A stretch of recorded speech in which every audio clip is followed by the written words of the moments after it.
هذه روح بحالنا بحالها، وإكرام الميت دفنه. يعني هادشي اللي غنديرو. سلام. باش كنا في سوق الحدب اكادير لقينا هاد القطيطه يلاه ولدات، قلنا ناخذوا ليها شي حاجه. ملي بدينا نحطوا ليها الماكله لاحظنا ان جوج وليداتها ميتين. تاكدنا وقلنا ولا بد ندفنوهم لانهم روح.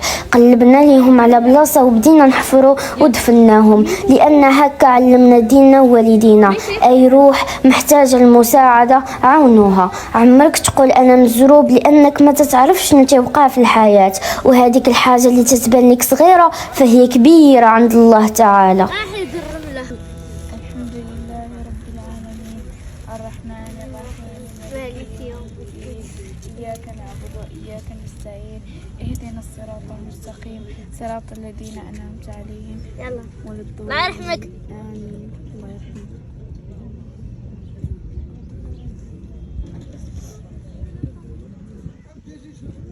إنا لله وإنا إليه راجعون.